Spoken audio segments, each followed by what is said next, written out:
Okay, this is Matt Ben. I'm here with Quinn Danielson. We're sitting in Quinn's. What's your car, Quinn? It's a 2004 Toyota Corolla Okay, named Mach Fun. and we're gonna be doing a review of the movie Bad Moms. And before we begin with this review, I think we should first say that we were not man enough to finish the movie. I think we got to our third bare, mysteriously hairless man chest before we had to call it quits. we tried though. Uh, Quinn, you're in physical pain watching that movie. So yes, it was like a window. It was painful. Haha, puns. No, don't try to make puns. But But like, yeah, it wasn't just the moms that were bad. It was also the cinematography and the writing. I think the problem with this movie stems from the fact that it's a PG family comedy with expletives tacked onto it. I'd say so. Yeah, a lot of this movie could have been just fine, but at random times they just started saying like dick, bitch, bitch, bitch, bitch, bitch, and it was like, why are you saying that? There's no like, you just felt like completely like out of the necessary. It's like they needed to make the movie R-rated, so like the pathetic moms who are as pathetic as the moms in the movie, because Stop. they were pathetic moms. You sound like you're hating on moms right now, Quinn. Do I hate moms? Yeah, I do. After this movie, I loved my mom before I saw this I movie. wish I wish I had two dads now, to tell you the truth.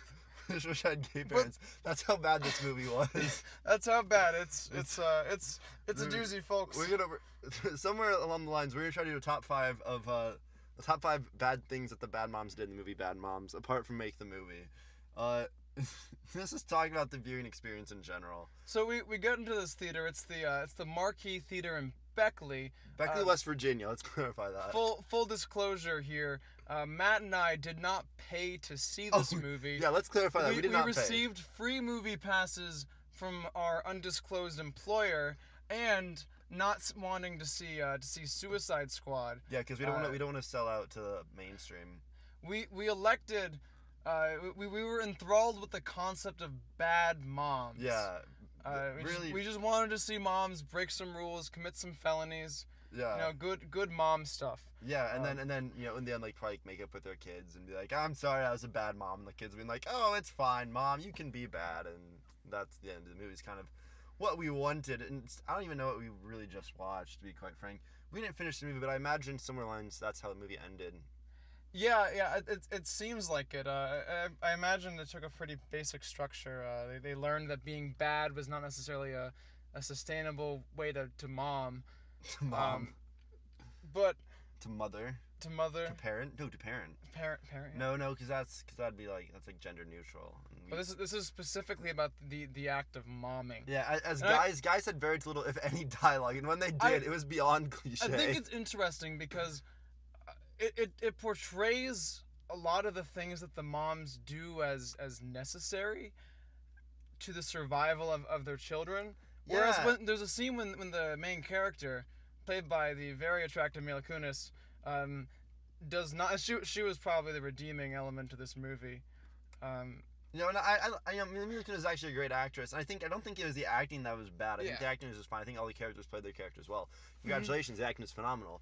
For what it was, it was As I was saying, there's this scene where she stops doing things for her kids, but there don't seem to be any consequences at all. Nothing really seems to change, yeah, and maybe that happens after the fact, but the fact remains here that it's the stakes never risen. Like she's like, oh, I'm just gonna go out and drink and there's just not make you breakfast and like get you to school late and be late to all my stuff and she just doesn't show up to her job one day and like no. there's no like job repercussion. The boss is just like, oh well, this stinks. It's like I recognize the need of middle-aged women to release stress. And the way they released stress was just appalling for a movie Yeah. that aimed to be so progressive with its politics. These women enjoy their freedom by buying more food at restaurants and basically just purchasing and playing into the capitalist lie. You know, in The reality, capitalist in lie. reality, these women are trading one master, the patriarchy, for another master, the oppressive force of capital. And folks, that's a message that we should Yeah, not. yeah. Let's clarify, and that was really well worded, beautifully worded. But And No, it goes through the this whole movie could have been progressive. It could have been like a very progressive, like look at women need to have more fun in the relationship, men. And it came off as that, but it was like so much and without like any like legitimacy to like it being an entertaining No, film. and there's a scene towards the end of what we ended up watching, where what happened was that Everything. they have this meeting at a house where they have lots of cheap wine, lots of women partying, and the main character, played by Mila Kunis, gives a speech about why she should be the Parent Teacher Association president. And this was And yeah. it goes from being a few things that make sense within the context of the movie to things like about standardized testing, which is something that wasn't brought up in the movie before. And you get this impression that the movie exists to be a cathartic force in the lives of moms who just need to get out of the house like these moms do, and buy food and go to movies. I think that this movie is designed to prime women to submit themselves to capital And and be extracted by our yeah. wicked corporate overlords. Wow, that's deep. That's deep as fuck. I'm not gonna lie. I'm gonna say that is fairly deep. Way too deep for me to comprehend at this time. No, I understand what you're saying though. Like it definitely is though. It's like oh, you know what? You don't have fun. Well, the only way you can do it is by spending money. And like you're right. Like there was no I said earlier, there's no substance to the movie. And clearly, I mean, before we go on, I think this is without being said that we are not the target No, demographic of this no. movie. Right? No, by no And means we are I not. was hoping for a conclusion more along the lines of like, for a woman to be free, she must become a philosopher queen. But What? that wasn't. What bullshit? What? You have no philosophy experience. I mean, I just feel, Oh, I oh, feel like that. I feel we're like that's gonna crazy. get this fixed. So Plato's the Republic. No, we're not doing this. We're not going this far. Well, we have to. We have to. So when you look at this, he God, I'm in believes that pain. No, I'm in the pain. You're in freest pain. Watch. people, the freest people are the so he in the Republic he talks about the model city Callipolis, and they separate the people into different classes based on what they're capable of doing. And the highest level are the philosopher kings, or in this case philosopher queens, the ones who know everything, and they treat everyone else to noble lies, things that just aren't true but keep them in line. And I feel as if this movie didn't treat women like they could become philosopher queens, and instead told them a noble lie about their own freedom, that they can feel free and be bad by doing exactly what those in charge of the whole system want them to do. So in effect, these women are being primed to be extracted by nefarious forces. Make him spend money on Yes. things, and that. Yeah, okay. I So I just didn't like the writing of the movie. No, I had a no. You had a moment. You had a Quinn moment. I did. Hey, it was beautifully worded though. I'm not gonna lie. So philosopher queens, great stuff. Moving on though, if we had to from a more like film perspective, I guess one of the things that really messed with me in the movie was like the pacing, because Yes. it wasn't always a bad movie at No. times. This is like more back on track to a standard film review, by the way, Yes. in case viewers haven't figured that out by now. And it's like there was moments, like there was scenes, like individual scenes were good. Like That is true. I think when they were shooting the movie, the actors and actresses probably were like man, this is an amazing movie. Like we're filming some awesome shots or some really heartfelt scenes, but then you watch the way it was put together, and it's like it kind of like you don't know like where to feel like as a like, it's like this emotional roller coaster that's like unjustifiable. You're like, oh, we're in a spa, and by the way, daughter, me and your dad are having issues, and the daughter gets sad, Yeah. and then it's never brought up again with the daughter. That scene in particular felt incredibly forced. Like, Yeah, it did. That's one thing about this movie that bothers me, is that It's like it could have been a good scene in a better context. That could have Yes. been a really like powerful, amazing scene. Every important plot revelation is a coincidence. Every time, and the main characters. Let's give a little background of the plot. So Mila Kunis' character is an overworked mom. She discovers that Yeah. that her husband is cheating on her. This is weird. Now this is weird now because this is like I feel once again those scenes that they added to be rated R. She finds he's like using like a webcam model to cheat on her, and he's like been doing this webcam model thing for like 10 months. It actually just shows like the naked webcam model for like seemingly no reason. Like we would have been just fine if her just like catching her husband and being like, "What are you doing?" and like just like talking to without ever having to see the webcam model herself. That was I had kind to of get weird. the R rating. I felt like the R rating was something that was added to this movie. Yeah. not something that's necessarily true of the movie. It was something that was just like there are little things in there that aren't intrinsic to the message of the movie Yeah. that just make it R-rated. Anyway, so back to the plot of the movie though. So this hard work mom, Shani, was crazy. I think the big like antagonist movie is probably the PTA. And she fights like the PTA lady who's like this like evil, I don't know, just in general like evil person. Like you hate her, which is good. Like that character is developed.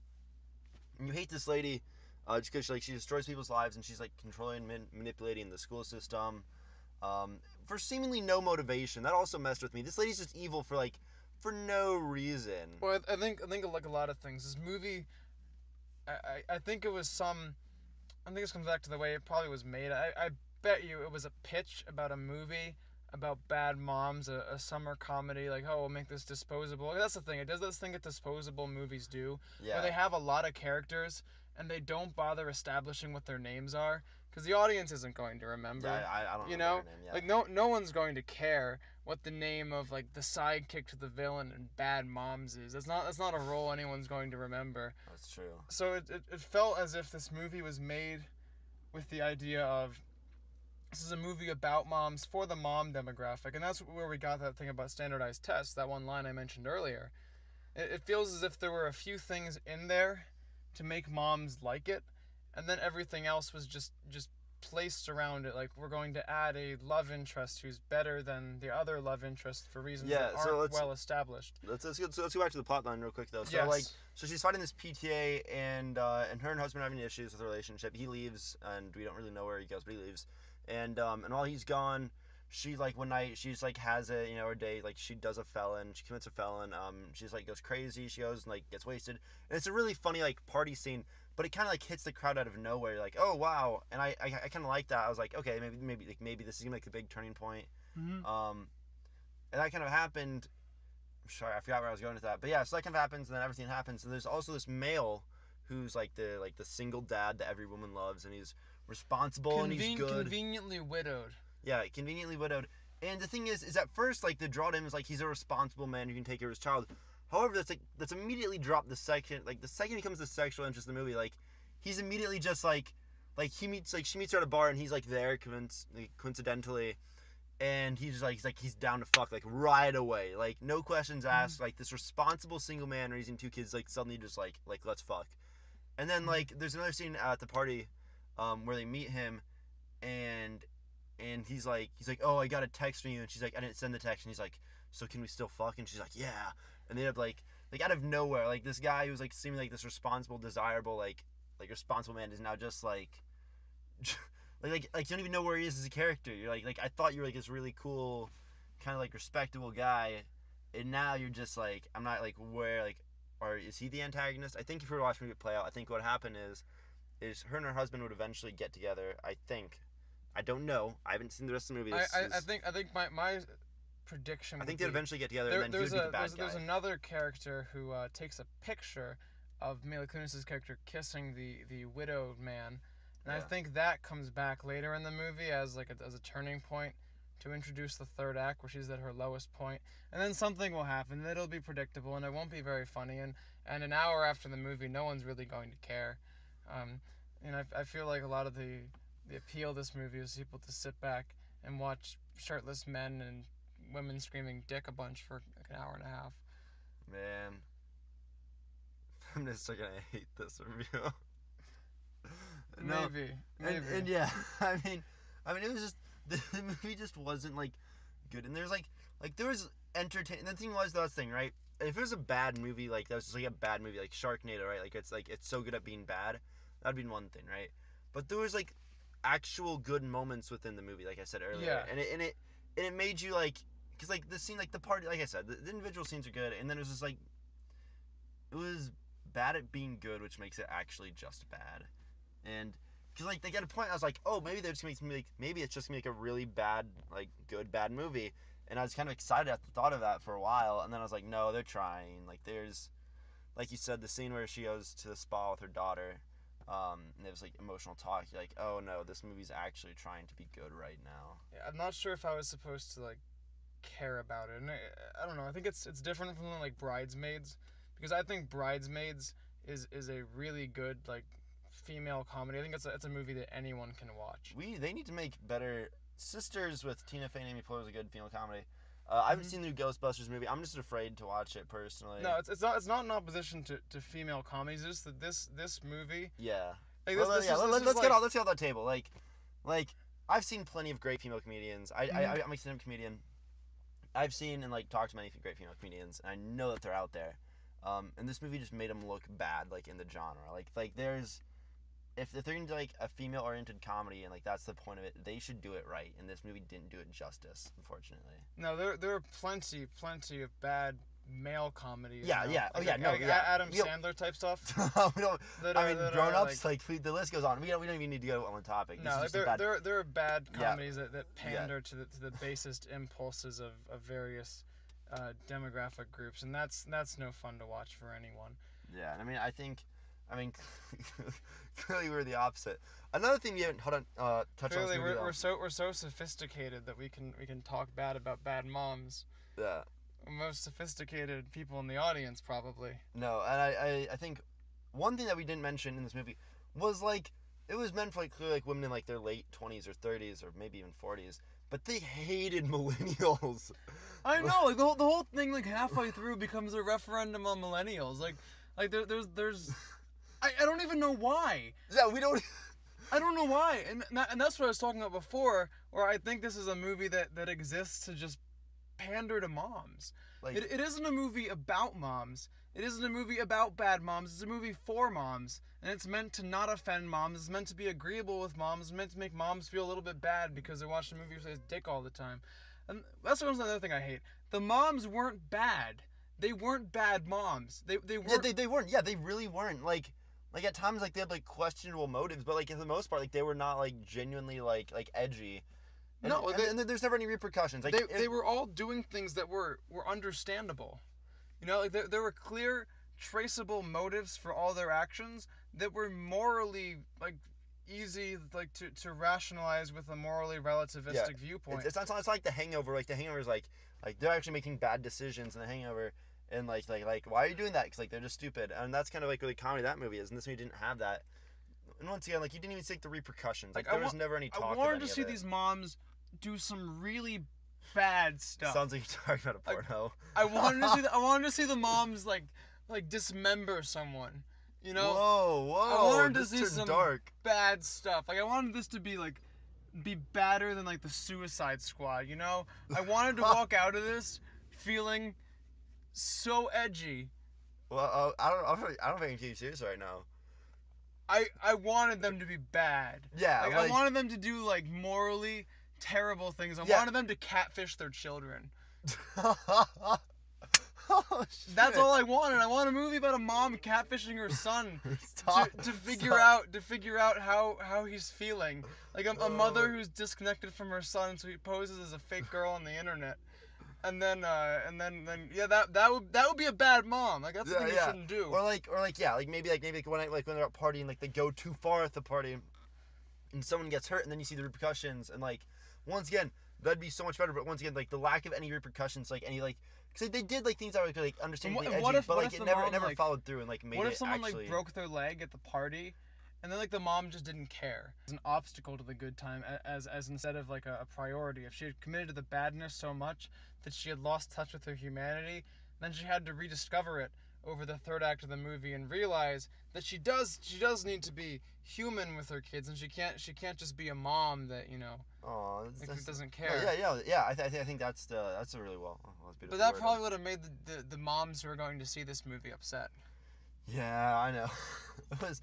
I think the reality isn't the fact that the moms were bad. It's that the name is the demographic. It's moms like that are like wanting to feel edgy will watch this movie, and that's fine. You know, moms that want to be edgy. Mom, if you're reading this, listening to this, and you want to be edgy, go out there and watch Bad Moms. You'll make you feel edgy and all that. We should have known this was going to happen from the moment there were all those shampoo commercials before the movie started. Yeah, like it's really almost insulting the way these advertisers are treating the presumed audience of women. Like these yeah. Like if you go and see like a Marvel movie or like I saw Jason Bourne last week, and Jason Bourne was not like before. They didn't have like razor advertisements or anything. They weren't trying to sell me anything besides the next action blockbuster in the trailers. Like they weren't trying to sell me products, and there was so much product placement in this movie. Yeah, no, I I wish that. think once again, I think this Uh, movie's like, I think it was definitely low on budget, and like you said earlier, in a very philosophical manner, is that they're just trying to push like women like oh, you want to feel edgy, women? Oh, moms, you want to feel edgy? Go out and buy Chateau wine and go out and indulge yourself in this and this. And I think that's kind of like what like one of the things that kind of pushed the it probably almost just. sponsors I to the just feel like it movie. comes around to like almost being insulting to the target audience. Like it's almost at some point, Yeah, it's like all you are worth is being it was manipulated like into feeling can you spend more money and, This and is like pandering harder than most politicians like should even fathom. Like the pandering in this movie was like a little too much, and I think even like the moms that were in the theater watching it kind of like picked up on it. They're like, that's a bit much.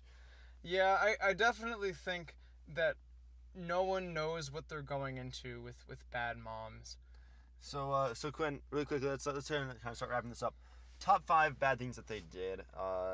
So five, what's Not five? any specific order. We'll just name Let's take five things that we thought in particular stood out. Um, this is where it's gonna get hard to wrap this up. I think. I think one bad thing the bad mom did was explaining to her son how he's a privileged white male without giving him a primer in gender politics so that he could follow her discussion. That's I really think this movie they make some arguments, specifically the one where she calls her son a privileged white male, and another part where she talks about standardized testing. And I think in these two cases, the mom is being really bad with her argumentation. Like in one case, is there a case for her son being a privileged white male? Yes, absolutely. They're an upper middle oh class clearly, yeah, Chicago clearly. family. He never does anything. He expects everything to be handed to him. At the same time, though, I wish that the movie discuss this as opposed to just throwing it out there. It was Yeah. just the lack of substance. It felt like they were No, throwing yeah, this in because they to make it they could have hip and really hit home political. with that. Okay, Mm-hmm.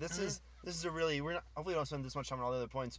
But like once again, like if they want to talk like the kid being a privileged white male, they could have really dug in and like maybe like a point and like explored the topic a little bit more than just her like yelling at me like you're a privileged white male and, like that being it. Like I don't know. I feel like this movie like hit on like a lot of like really interesting subjects that could have also been done in a comedic way. Like there's ways Mm-hmm. to go around making that funny. Like the kid like slowly like coming to the understanding of it, and I don't know. I just feel like okay, so the arguments that the family like they made political arguments that like really following up. That's a really stupid one. We'll put it on the top five list. That's a bad thing the I mom think did. Bad argumentation is bad, folks. that is true. Mothers don't make bad arguments. Mom, I'm looking at you. Uh, on the top five list. So she took her husband's car. That was an edgy. But the really edgy part was, and this is in great contrast to the last point that was made, she took up two parking spots. Do you notice that? Yes.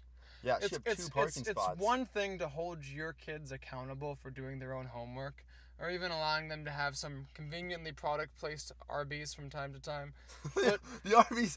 to take up two parking spots is just to make yourself a nuisance to everybody else. Yeah, Okay, and so that's bad. And that she is in the beginning of the movie is stressed. yeah, She's that's rushing completely around here and there. So unacceptable. if you take two parking spots up, there's somebody else who's stressed who's just going to get more stressed. So she's just passing on this frustration she had. It shows a lack of social consciousness, and that's frustrating.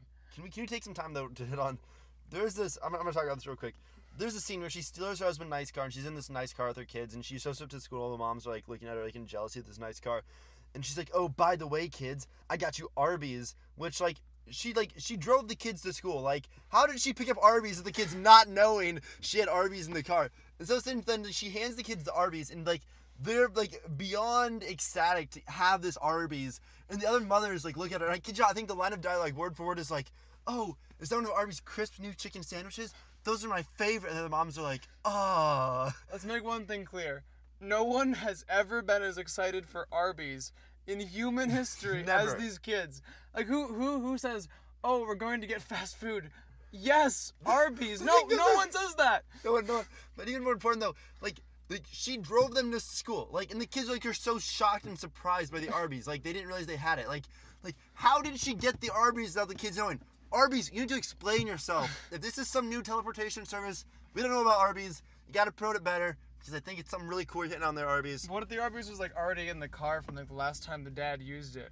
I mean, I don't. it would probably still be the same food. This is probably we wouldn't even notice the We're difference. sorry, Arby's. Arby's does not. They do not No, advertise through us. yeah, but they advertise the movie, so we can bash them now. Anyway, so that's the two. Double parking spots and the poor arguments. Mother, count the poor arguments. Uh, three. Oh man, top five is a hard thing to do. The grocery store. The girl. You know Oh, what? that was funny though. That was a There's good a scene. funny scene. There's a funny scene where they go through the grocery store, and this is kind of what I wanted more of. You know, just moms Yeah. doing bad things. Like this was a bad thing. You know, they're causing problems for everyone in that store. They're modeling bad behavior for the kids who shouldn't be in the store that late to begin with. Yeah, They're it at was like midnight. 11 o'clock at night. Like, Yeah, why were there babies and like 5-year-olds in the store? Like, Midnight at grocery stores is only for recording podcasts about bad moms. yeah, let's clarify that right away. Yeah, and then the scene was really funny because they were like throwing cereal everywhere and they're like making out like some like employee, and his reaction to that was really funny. And like that was bad. Like that was a bad thing to do. So I think it belongs on our list of bad things that bad moms yeah, and did. it was also oddly enough one of the best things the movie did. Like that scene was so funny. And then there was the party scene which kind of like hit on that. But that was just I something don't know. else. I wouldn't put that. Actually, you know what? The direction of the party scene belongs on a bad thing the bad moms did because Okay, we'll put it on the list. it looks ripped out of every single college movie ever made. Yeah, that's something like Nothing 'cause this about movie's it. about like 30-year-old women, and like the party scene was like a bit much. I felt like for the demographic because there's this party scene later in the movie towards where we stopped watching, where like they're just partying. She's trying to run for PTA president to overthrow the evil bitch mom, and she throws this party and like they're like doing shots, and Martha Stewart makes a really funny cameo. That was really funny. I like that the whole Martha Stewart like making Jello shots joke. She thought that this movie was actually more of a prison than actual prison. Yeah. Oh, I bet she did. Martha Stewart, what a character. In real life and in movies. And then the party scene, like, once again, really rebellious mothers. How naughty, ornery of you. Just partying. The thing that made the party scene more interesting, though, right? It was post-party scene. She immediately has sex with the male. By the way, this party like ends around like I think it said 11 o'clock, and the guy's just like down for a booty call, even though he's a single dad with kids at home. That was a bad thing the dad did. Yeah, that's a whole different list. Who's watching his daughter? Yeah, and the thing that made the party scene more interesting though, right, is she is acting as a single mother, and like it's a house party in her house, and like the whole neighborhood's like lit, fam, and it messes with me because where are her kids? I think they explained it away as like, oh, there's a sitter, but I don't know. Like where's the like? Did she drop like? She's like, oh, there's just no kids at the house. Also, I'm gonna stay up all night fucking this random guy, and hopefully the kids make it home sometime. Cause there's no like, yeah, like, there's like immediately post party to fucking the guy. To like the next morning, the kids like woken up and like, why don't I have breakfast? yeah, it's like I don't know when the kids got back to that. It's just like that's the fifth bad thing right there, is plot holes. No. We have to actually talk about the characters. Plot holes. I think we put up in plot holes enough. I think what is something that they actually physically did themselves for the fifth one on the list, and this list is in no specific order. No, they're all bad, folks. Bad parking. I mean, that's terrible. Once again, the poorly explained argument for your son. He's gonna grow up seriously messed up. The grocery store, just do the vandalized grocery store. Don't do that, moms. And throwing house parties in a upper middle class suburban area on a school night, nonetheless. Don't do that. That's also a really bad thing that they did. You know what was a bad thing that she did though? Okay. She did her kids' projects for them. Can we after that? Yeah. Okay. Yeah. Like, this is mothers. This is an actual thing mothers shouldn't do. She did her kids' projects, and like, she did them really well for the movie. By the way, it was a little too well. Yeah, but I don't know. My parents never did my projects. Yeah, me neither. I don't know anyone whose parents. I guess this is a thing. Oh no, okay, whoa. Can I interject? Growing up, I had many kids whose parents, like many friends whose mothers did their projects for them. I think that's something that's very common. Where I grew up, at least, I saw a lot of that, where kids would come in with like there's like their dad sometimes with like factoried parts and like, oh, I made a wind turbine and it was made out of like metal and I knew how to use a saw and like a drill. I'm like, dude, you're in 4th grade. Like, I think there's clearly like parent doctored like projects, even like throughout middle school for me. I saw that. Did you ever have that growing up? I didn't actually. Like there really? wasn't. There may have been some, but I think it was mostly like nothing egregious. Although I was not the direct demographic of this movie, her making his kids projects made me angry. And that's something you talked about earlier. Is that felt like Like that was like she's like that's one thing I have to do as a mother. Like a list on the list of things like she had to do as a mother that made her like a good mother. Like the that was like on the the fact list. that the audience, the target audience, is designed to be able, like the movie is like the fact that they're supposed to relate to that is alarming in and of itself, and I think worthy of its placement on the list. Like kids Yeah, kids should do their own projects because suddenly they're going to get to a point in their life when they can't do their own stuff anymore, and then it's because they're privileged white males. But the real problem is their mothers are terrible mothers. They are bad moms. there. See, in conclusion about Bad Moms, there's a really interesting idea Concept. and I'd argument love to see here the movie of done again. a deconstruction of bourgeoisie motherhood, and this movie And then is being women not it. like empowered through the end and like kind of like learning more about themselves and their family, like the value of family. This movie this It movie was is not, it's not that movie, it folks. was just hard to watch. It was like you said, it was disgracefully like pandering to the point where like as someone watching it, you're like, oh, this demographic thinks this. And yeah, it was just a bad movie. Bad movie about some kind of bad moms. Almost bad moms. Yeah. So we're gonna say this is the end. If you listen all the way to the end, thank you.